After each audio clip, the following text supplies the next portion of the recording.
My name is Neha Misra. I am the co-founder and CEO of the FinLit Project. I have 9 years of experience in finance and technology across India and the US.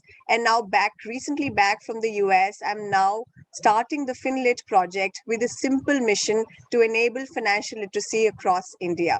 I grew up in Lucknow in Uttar Pradesh and studied at Lamatnia Girls College. And I did initially an engineering and I got into IT and I worked there for about 5 years. And then sort of decided to do an MBA so that, I had that necessary skills sort of needed to apply yourself. A few years ago, I started, with equity, stocks, those kind of things, ventured into derivatives and just understood, okay, what is happening.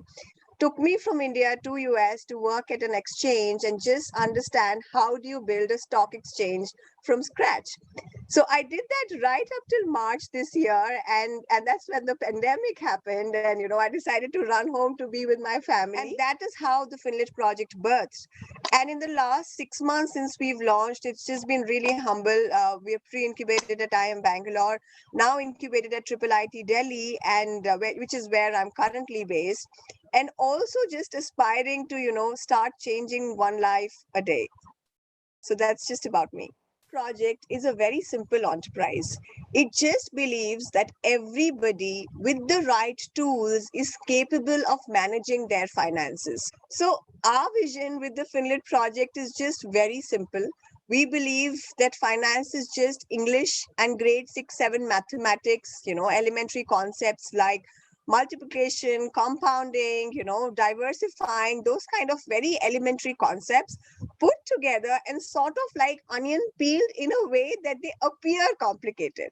So what we are aspiring is just a very simple mission that any consumer in India who's invested in a financial product understands what that product is about. These are the fundamentals that any investor today or anybody with extra funds looking to invest in the market needs to know, and he can know. It's structured in such a way that it takes care of mutual funds, stocks. We also do a portion on bonds, and a lot of people don't know, but the majority of market is sort of governed by derivatives.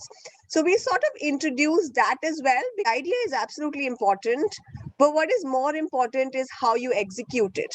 And execute it in a way that, if you're reaching out to somebody for money, you sort of understand the repercussions of it. And we now have about 6 collaborations across the world. And these are beautiful products, which are being embraced. But of course, from this perspective of trying to reach a larger audience, it's also important that the consumer consumes it in a way which is holistic for themselves. So it's just about that. And if anyone who's watching has those kind of needs, feel free to reach out to us. And it's just about taking that first step. It's just sort of get started. Such a nice question, because in a startup entrepreneur's life, I think challenges come on a daily basis. Like, it's not like, you think that there's one challenge at stake and maybe if I solve it, this will sort everything. So in its own unique ways, I never imagined that I would be a startup entrepreneur, but I sort of got into it and this started liking the whole concept. So the roadmap ahead is very simple. We are working on an edtech platform, which is going to make, a lot of things that we are doing currently manually automated. It's also going to leverage the idea that a lot of people don't have time to sort of sit one-on-one. So they can, sort of look at these kind of concepts at their liberty and their leisure and just sort of embrace those concepts. So in the next 6 to 8 months is when we are planning to launch the edtech platform.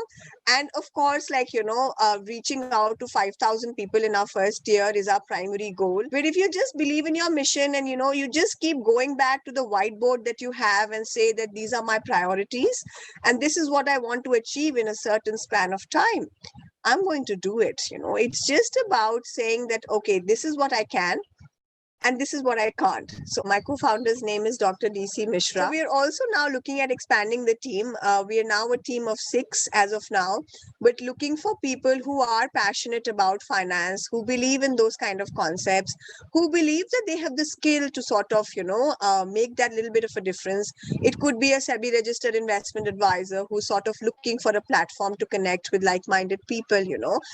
Another specific area from a talent acquisition perspective is these young minds. You could be working or studying in a college and aspiring to you get your own MBA degrees, but what we are looking for is that kind of we'll provide you those kind of opportunities to learn how it is to work within a startup. So we are now hiring people for internships, and sort of fellowships with us to come and work in between semester breaks, just learn how finance works. We'll be happy to give them a little bit of a stipend and, of course, recommendations and connections to all our other collaborations that we have at the moment. So if you are in the field of finance, also if you are not in the field of finance, but just think that it is important, just that thought about why financial literacy is important, do not hesitate. Please reach out to us. And since this talk is about reflections of passion, it wouldn't be complete without me mentioning the fact that, believe in your dreams and don't be scared to take those kind of risks. And, it's scary, of course, but sometimes reaching out and connecting with the right kind of people helps you who believe in your mission, helps you achieve those kind of things, which sometimes, when at a later stage you feel, I wish I would have started that. So I think, when you believe in that and you believe in yourself and you just believe in that concept of, I'm passionate about this, I'm going to put together resources, the whole universe is going to come together and make that kind of thing happen. So on that note, I'm so glad, Professor Khare, that you had me today, and it was such a nice opportunity to connect with you. And for all those people who are passionate about what they're doing, please reach out to ROPTalks and, get a chance to be featured here. And thank you so much once again for the opportunity.